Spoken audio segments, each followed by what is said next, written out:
quiero agradecer a la compañera Daira por ayudarnos a dejar planteada reflexiones que seguramente ayudarán en este ejercicio de repensarnos las dificultades de abordar la justicia transicional en Colombia. Yo quisiera, en los pocos minutos que quedan,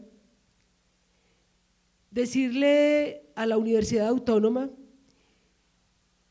que en el año 2005 o antes, cuando en Colombia estaba proscrita la palabra paz y estaba proscrito hablar de derecho internacional humanitario, hablar de las víctimas, hablar del conflicto social y armado, esta universidad y el semillero Libertad y Garantismo se atrevió a dialogar con distintas universidades de esta ciudad para colocar en el escenario público la conciencia colectiva de la argumentación, no solo jurídica, sino una argumentación cultural, antropológica, filosófica, que nos fuera ayudando a tomar conciencia de las implicaciones de hablar de paz en Colombia. Por eso es muy importante este cuarto congreso, porque deja manifiesto que la maestría que se está construyendo sobre Derecho Penal y Ciencias Forenses va a advertir la necesidad, como lo manifestaba el señor vicefiscal, de profundizar en la interdisciplinariedad que tenemos que decir desde la historia, la antropología, la filosofía, el trabajo social, la geografía, los abogados, las amas de casa, los campesinos, los indígenas, los afro, cómo construir el reto de un conocimiento colectivo que nos ayude a encontrar más allá de la verdad procesal, la urgencia de identificar que los muertos hablan, que la ruta de la muerte en este país es necesario develarla y descubrirla para que dialoguemos con los muertos y dialoguemos con el gaitanismo, con la Unión Patriótica, dialoguemos con las FARC, dialoguemos con los paramilitares y dialoguemos con un Estado responsable de la guerra manifiesta en el país. Y desde esa perspectiva, el trabajo que hoy planteamos con Daira y con otras organizaciones tiene que ver con esta necesidad de desarrollar contextos y contextos que avancen del señalamiento solo de la insurgencia y de los paramilitares como los responsables de los crímenes en este país. Tal vez la reflexión que abre este escenario en la geografía de la memoria está planteando la necesidad de levantar la geohistoria. ¿Cómo construimos una nueva geografía y una nueva historia que nos permita, desde la básica primaria, desde la más temprana edad, así como Odiseas hoy nos regalaba una canción articulando saberes de la cultura griega que le permiten hacer del arte, igual que con Sofía y Georgia, elementos de la globalización basada en la solidaridad y en el respeto, comprender que esa geografía de la memoria en el país tendrá que avanzar en unos conceptos que nos ayuden a entender que esa justicia transicional no puede hacerse en un país homogéneo, en una geografía que en apariencia es un mapa que está mostrando un espacio neutro, un espacio contenedor, un espacio silenciado. Uno de los elementos que es necesario recordar en este proceso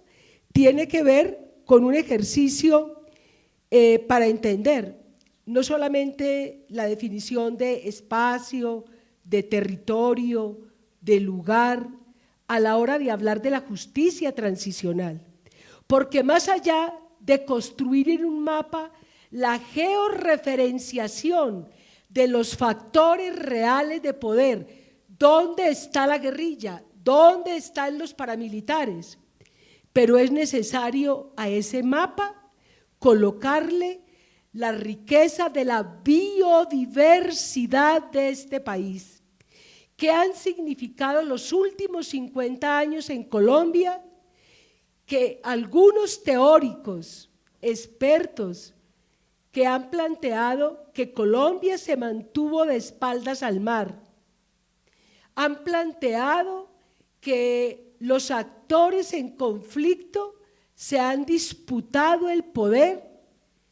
En los análisis que venimos haciendo, estamos encontrando que cada una de las muertes de Puerto Boyacá al Magdalena,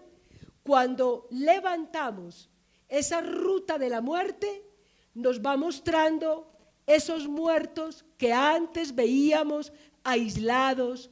marginados, un muerto de tal, un muerto de tal, un muerto. Tal vez hoy tenemos mayores urgencias de levantar esas cartografías,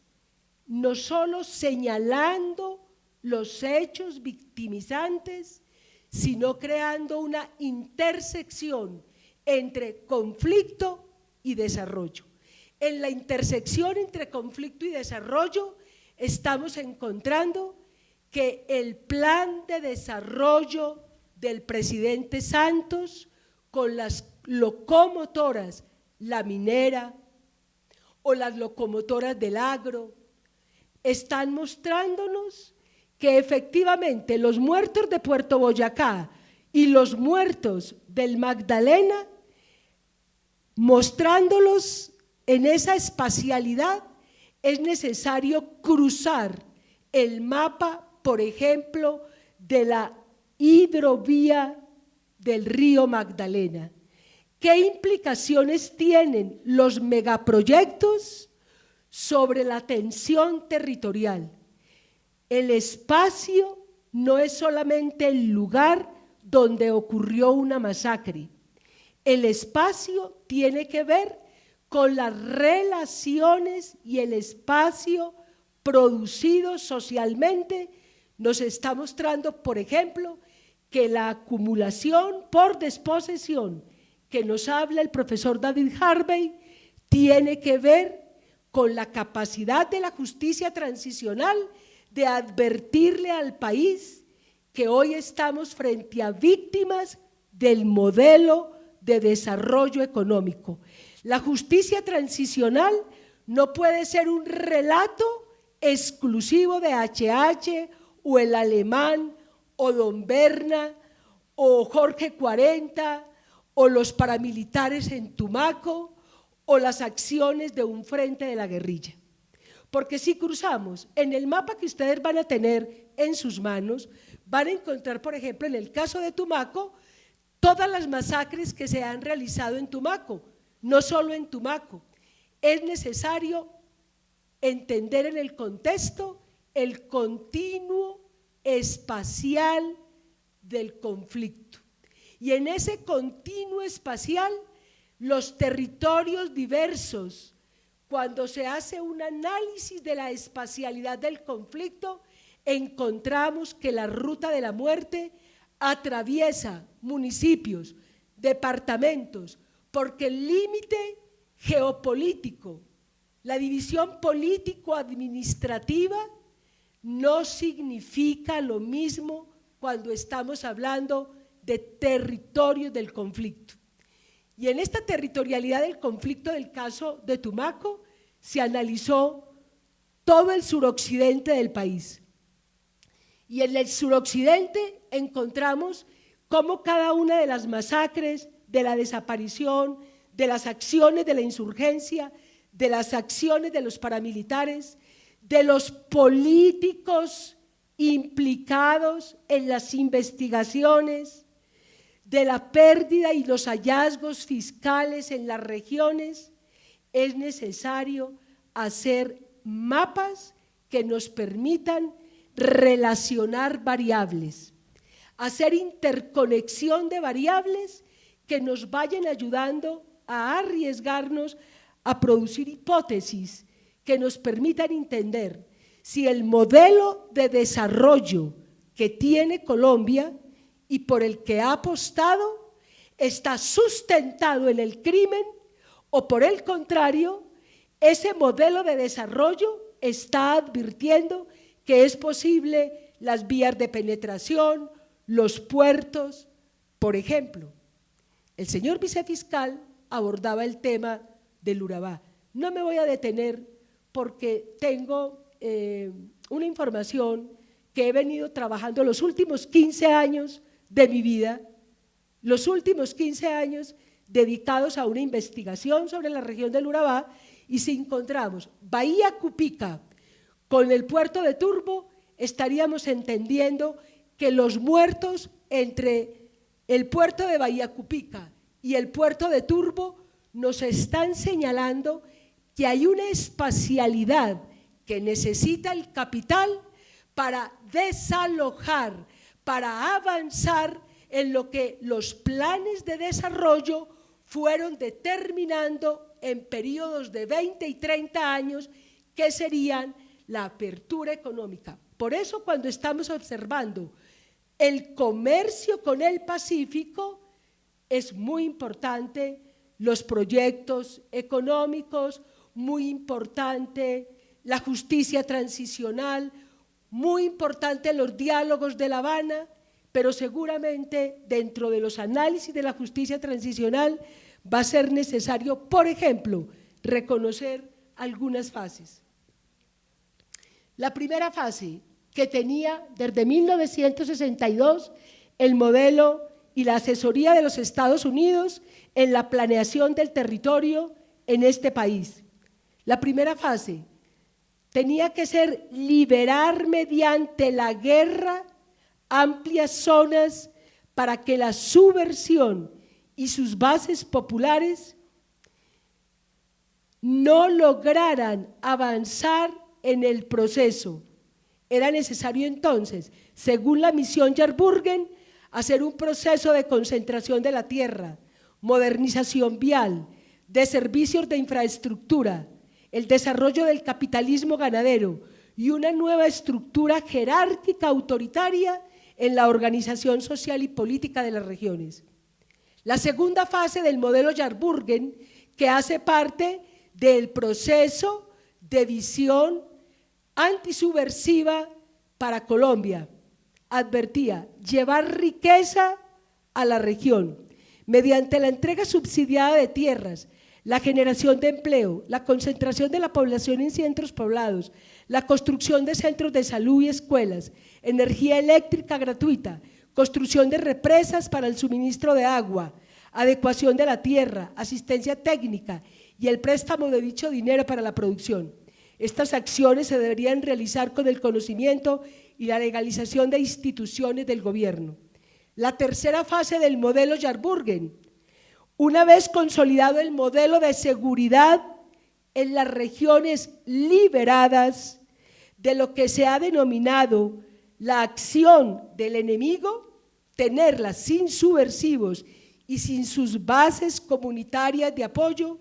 los paramilitares dejarán de ser formalmente una rueda suelta del Estado. Se tratará de la actual fase de legitimación y consolidación, es decir, la realización de un modelo político, económico y social que le permita al país entrar en una fase de modernidad. Por eso no comparto la hipótesis de que cuando hablamos de justicia transicional solo son actores al margen de la ley. Es necesario que el país discuta públicamente cuál es el concepto de territorio del que estamos hablando a la hora de aplicar la justicia transicional. No solamente son los indígenas y los afros los únicos que pueden tejer historia e identidad territorial, los colonos, los campesinos, porque el territorio tiene que ver con el poder. La territorialidad tiene que ver con la capacidad de distintos actores de poder en un espacio de colocarse en tensión. Tenemos conflicto en Colombia porque hay tensión de intereses económicos y porque por más de 50 años, con la existencia de la insurgencia, las acciones del Estado para enfrentar esa acción de la insurgencia fueron acciones que ocuparon a sangre y fuego territorios. El Estado colombiano contribuyó a un deterioro de las relaciones institucionales y es muy particular con el decreto 4800 del 2011 que advierta cómo la ley 1448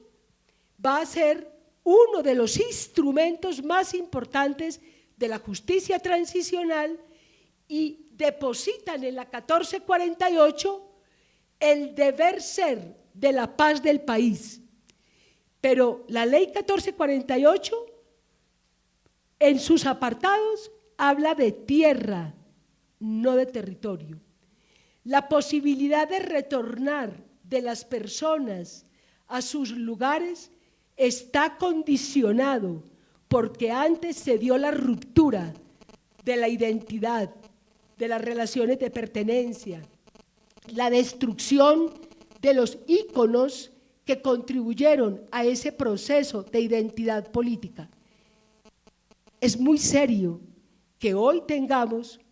los operadores de justicia en regiones o de igual manera entidades públicas que han contribuido al deterioro y a la desconfianza institucional, sean esos mismos operadores los que hoy están en las regiones acompañando los comités de justicia transicional en las regiones. Por eso es muy importante este cuarto congreso, porque nos coloca de frente con una realidad que tiene que ver el Consejo Nacional Electoral a la hora de hablar de justicia transicional. Estamos dispuestos las instituciones, la academia, los intelectuales, las organizaciones sociales, de plantear al país que el modelo de desarrollo económico ha estado atravesando los intereses de desalojo y que la acumulación por desposesión puede contribuir a mostrar los lugares del país con mayor deterioro institucional y con mayor violencia política. El dolor de la tierra, el dolor de los animales, el dolor del ecosistema. No hay una sola palabra en la ley de 1448 o en el debate de justicia transicional, no se articula lo ambiental con lo social, porque en ese lenguaje indivisible que tendríamos que tener para entender cómo los ríos colombianos han sido depositarios de manos, de cuerpos, de ideas, para ocultar y eliminar al contrario. Porque las veredas y las montañas están llenas de testimonios y por eso es tan importante que si abordamos la discusión de la geografía de la guerra, ojalá el interés interdisciplinario de encontrar el valor del espacio. El espacio cuenta a la hora de encontrar no solamente la huella de la muerte. Cierro diciéndoles que a esta hora que estamos en este encuentro, los grupos paramilitares, no las BACRIM, no nuevas formas de organización criminal, las estructuras paramilitares consolidadas por el Estado y toleradas por el Estado, están hoy por ejemplo, en la región del Urabá, advirtiendo la mayor tensión entre las comunidades que están tratando de hacer procesos alternativos de educación, de salud, de cuidado ambiental, de recuperación de memoria histórica, de levantar de las fosas a sus muertos, de dialogar con sus muertos, de advertir que es importante el desarrollo en la región del Urabá, muy importante que haya el puerto seco, que haya el canal interoceánico, que hayan los puertos para que se una Tumaco con Vallacupica con la región del Urabá o el tapón del Darién. Pero es muy importante decirle al país que fue necesario el desalojo y la eliminación de mucha gente para poder colocar a Colombia en el interés del capital, compitiendo con el mercado internacional. Si se dice la verdad, yo tengo la seguridad que el problema no es la cárcel. El problema no es tener a Ritualejo del Río o a Álvaro Uribe o a tantos otros con 10 o 20 años de prisión. No, es necesario que el país, las instituciones, comprendan la responsabilidad en la construcción de la democracia cuando advertimos que en el tránsito a la paz es necesario construir una geografía y una historia que efectivamente le permita a las ciencias sociales replantearse la construcción de la democracia. Y si la unidad, por ejemplo,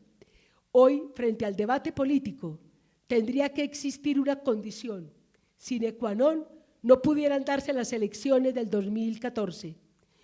Todos los partidos políticos, todos sin excepción, unos con mayor responsabilidad que otros, le tendrían que pedir perdón al país, advertir lo que han hecho y poder participar en elecciones. No es posible que hablemos de justicia transicional para legitimar los crímenes del modelo económico. Muchísimas gracias.